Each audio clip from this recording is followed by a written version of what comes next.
You hear me now? I got you, Coach. Goodness gracious, man. Okay, brother. How you doing, Coach? I appreciate you doing this for us here. My Coach, pleasure. I tell you, I was telling people this.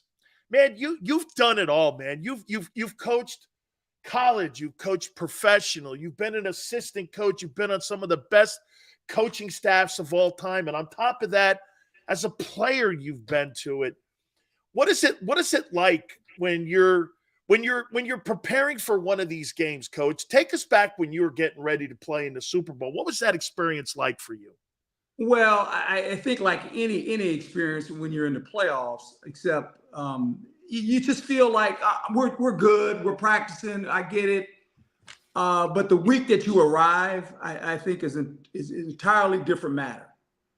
How you handle that is very important as a player. Because of all the requests, and all of a sudden your old aunties and uncles are calling you. You hadn't heard for in 30 years, right? And Auntie Louise got some grandkids and it's just all this stuff, man.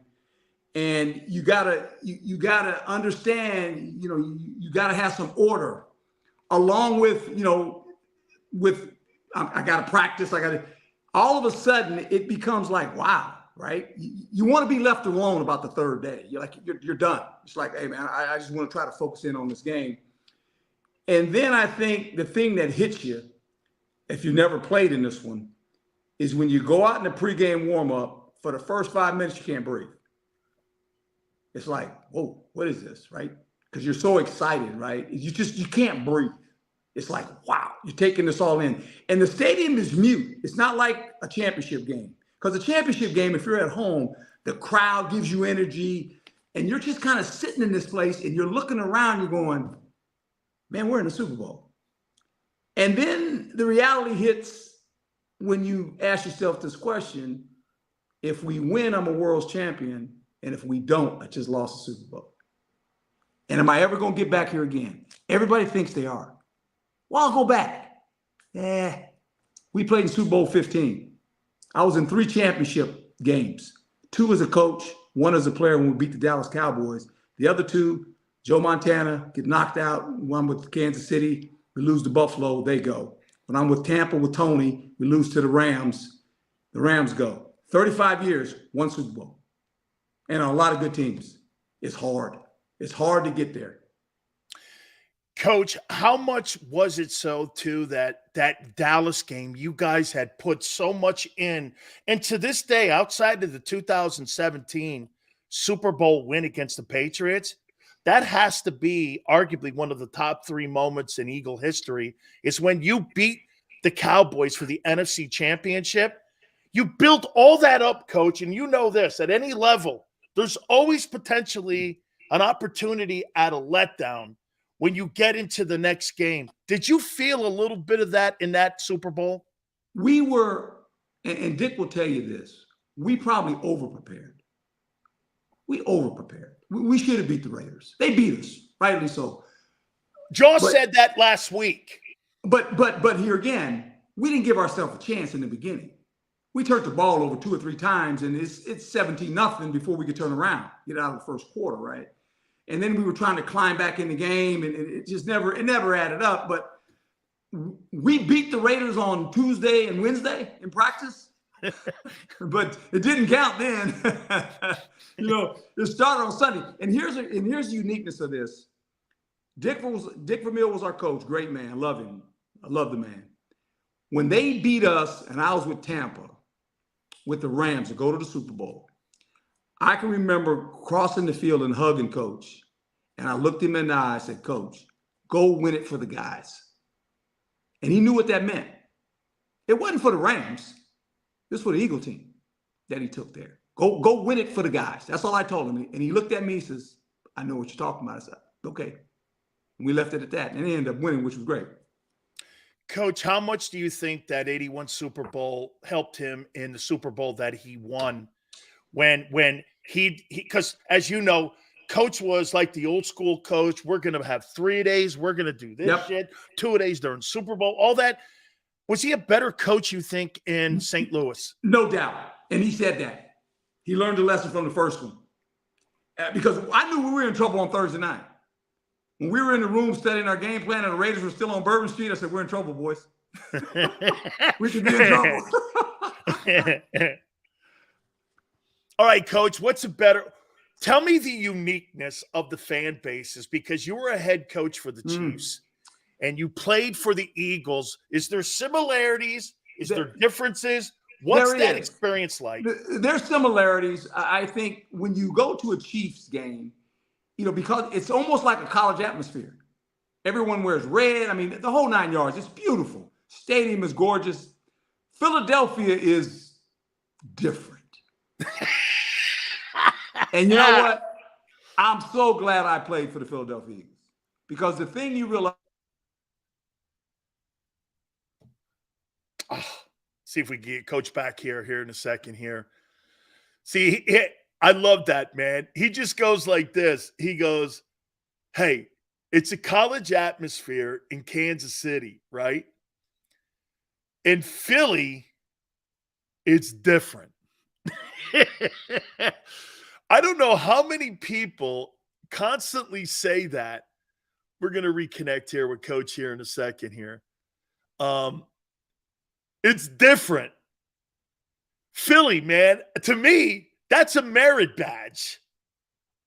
Okay? That's a merit badge, man, that you get when you're talking that kind of stuff. When people always look at your fan base. I'm going to say this to you, too. What people are telling me in Phoenix, my daughter goes to school at Grand Canyon University.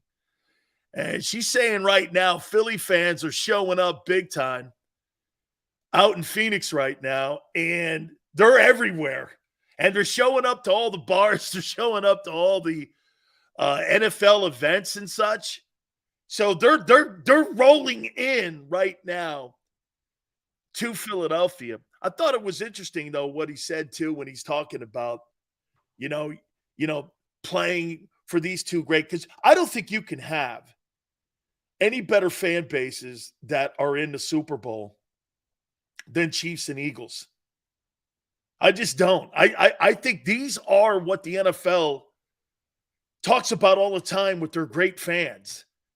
And Coach, you were talking about, like, it's different in Philly. Why? Yes.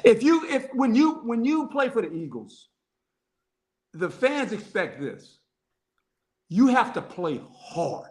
I mean, the passion of that city for their sports town, for their teams, is unbelievable. And if you play hard, even if you don't win sometimes, you're going to get booed. We get that.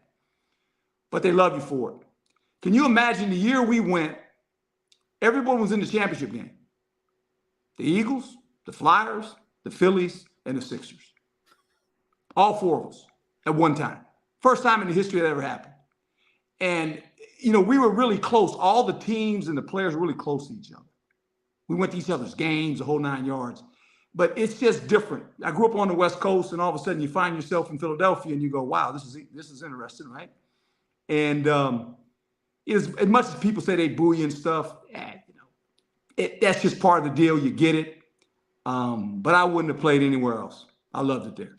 I'll tell you, Coach, I get so much crap from the Eagle fans because the majority of my audience is the Philadelphia Eagles, and the majority of my fans are Eagle fans. But I'll tell you what, they show up every day. They give you a ton of crap. They let you know what you're thinking about. And at the end of the day, though, they're some of the most intelligent fans that you could possibly have when you're talking about, like, a great fan base. So we're having a little difficulty here connecting with Coach, and hopefully we're able to reconnect here a little bit here with him. But so wait a minute. So let me get this right. So in the year that the Eagles went to the Super Bowl against the Raiders, the first Super Bowl, so the Flyers were in the playoffs, the Phillies were in the playoffs, the Sixers had Dr. J and Malone, right? So that's got to be the greatest year. But then again, they didn't win. No, I don't think any team won. No, because they didn't win a cup. I'm not sure if they did or not. If any of those teams won a championship that particular year. But so all those teams all made and went all into the finals. Man, that is what you talk about with a great sports season. That's kind of stuff that we saw a little bit up in Boston. Tampa's kind of going through a little bit of that right now. 1980 Flyers won 35 games in a row. That was a great Flyers team too, man. If I'm not mistaken, too, the Sixers, they had Malone, right? And Dr. J, too, on that. Vlad goes, I wouldn't respect you. Let's see here. Phillies were great. The Phillies did. That's right. Phillies won that year. That's right. That's the Carlton year. Phillies won that season. Right. That's the Rose year when Pete and those guys. That's right. Tug McGraw. That's right. He closed the game out. That's right. McGraw comes over from the Mets, and he was the closer that season for the Phillies. That's right. They won the World Series that year. That's right, man. What a great year in sports. Philly had in 81, man. That's pretty 80-81. That's pretty dope, man. Hopefully we're able to reconnect here with Coach and get his thoughts here a little bit on the game. I'd love to get his comments. Also on Jalen Hurts here, too. See what he says about, too, Andy Reid. Look, again, I think these two football teams getting ready to play. I think the Eagles play their ball game, and they go out continuing to play Eagle football. I think this is going to be a very difficult task here for Kansas City to try to slow that pass rush down. Like we said, at the top of the program here, I look at here with the Chiefs. I think this thing comes down. Tone and I were both talking here, and we were both saying this is going to come down again to the trenches here, okay? This is going to come down to the trenches here. This is going to come down to whether or not Kansas City can slow down that pass rush. And how you slow down that pass rush, in my opinion, if you slow Kelsey down and Kelsey can't get off the line of scrimmage, I think they're going to have all kinds of issues because to me, watch this. Guys, do you actually think Juju Smith-Schuster is going to beat James Bradbury or Darius Slay? I don't think they're going to beat them. Okay? You don't have the skilled guys at the perimeter, in my opinion, to threaten the Eagles. Hey, Dan, who'd you pick in 17, Eagles or Patriots? I picked the Patriots. I didn't think a backup quarterback could beat Tom Brady. Brian, I just didn't. I didn't think he could.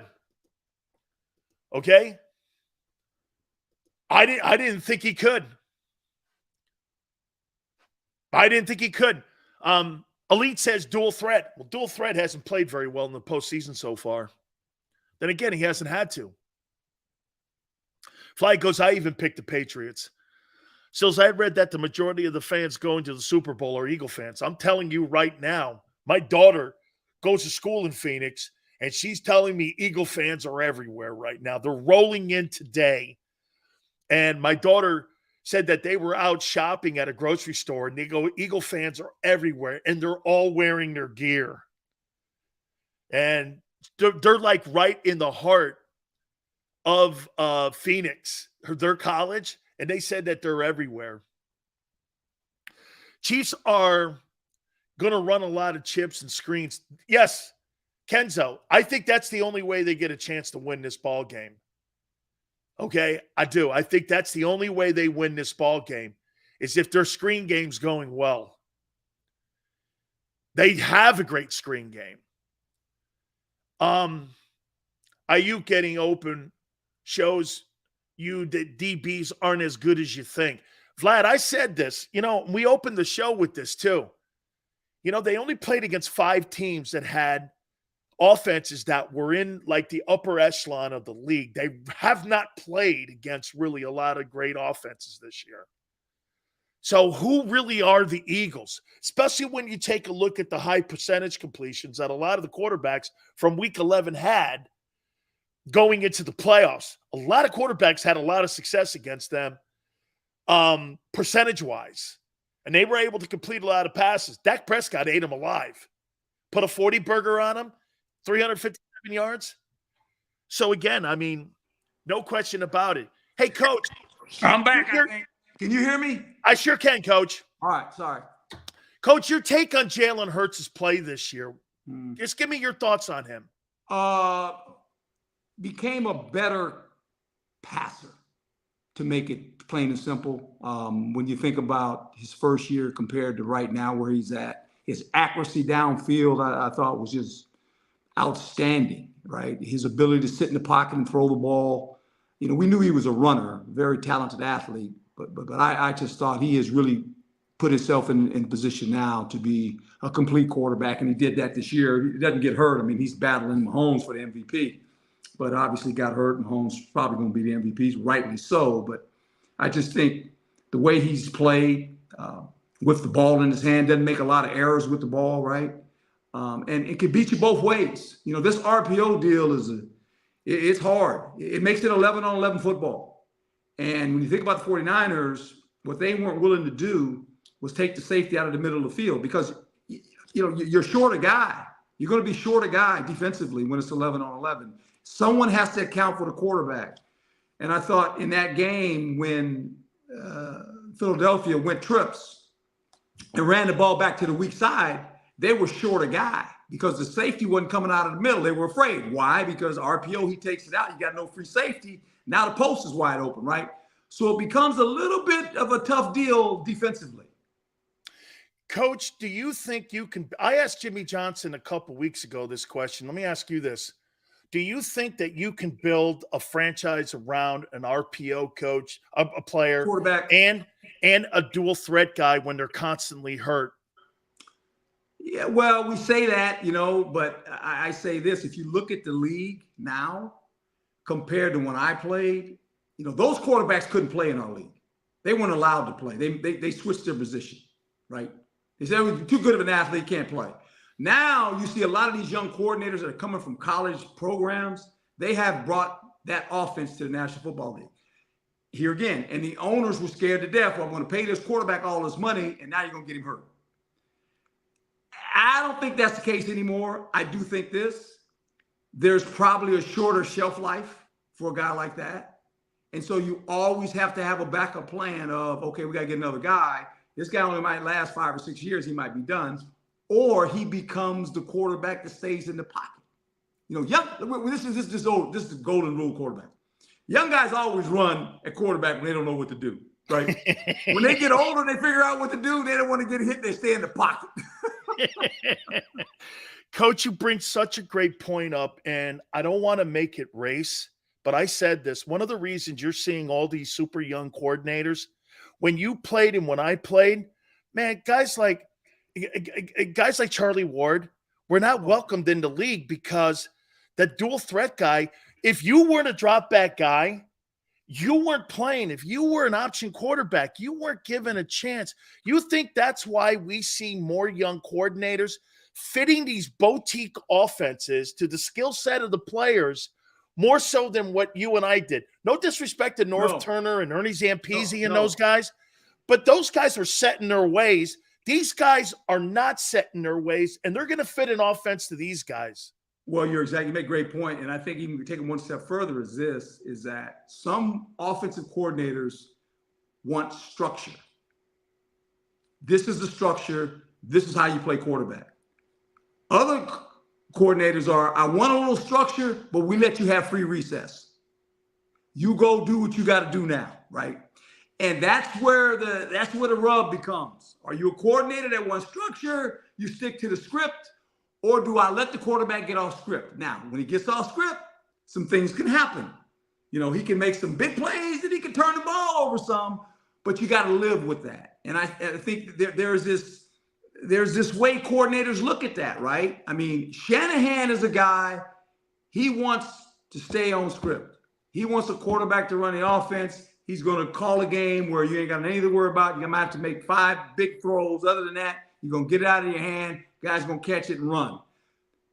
Buffalo, okay, they got a guy. You can get off script. You're going to throw some interceptions, but you're going to win a lot of games too. Who's the coach, right? So it matters because, Coach, watch this.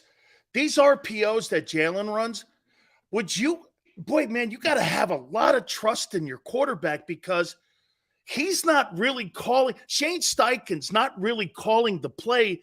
It's Jalen's decision-making, Right. whether or not to keep it, pull it, block and release to the tight end. You've got to have a lot. And you know what, Coach? A lot of coaches may find themselves a little bit of an ego issue there because you've got to really rely on that kid and his decision-making to make that play work because RPO is not a design play. No. It's a design option for the quarterback. I mean, exactly. is that tough for certain head coaches certain to not guys, have these guardrails? They want a guy to stay in structure. And you can look at the teams that have structured quarterbacks that stay in structure. It's not that they can't have success. They'll have some success. But to let him have free recess and let him run the game when you call RPO, it's like, oh, wait a minute now. And, you know, and that's what you got to live with. But the league, we're seeing more of that in the league. And it's a problem for defenses. Coach, Jimmy Johnson said this and made this comparison on what Andy Reid's doing with Mahomes. He said this, when you look at Patrick Mahomes, and I think you broached this a little too. When you look at Mahomes, he's kind of like Barry Sanders, and Jalen's kind of like Emmitt Smith. And he means it this way. You got to learn to live with mistakes that this kid's going to make. And he's going to go like this, minus yards, a 75-yard touchdown pass. Whereas with Emmitt, it's 5 yards, 8 yards, 9 yards. You look up, it's 25 carries, 158, no minus yardage. And that's kind of Jalen in a nutshell.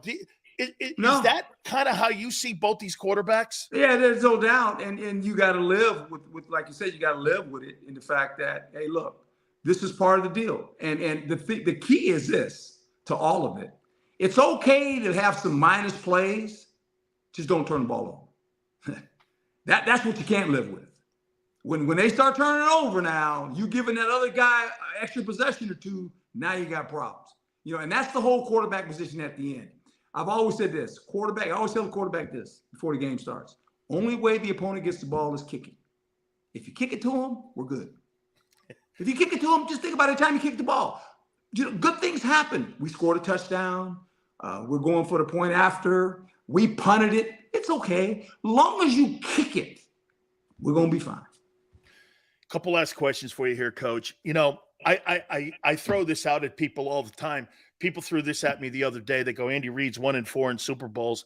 And I went like this. Okay, well, do you think Marty Schottenheimer was a bad coach? And people go, well, he was 4-14. And I go, do you know he never had a losing season in 25 years of coaching?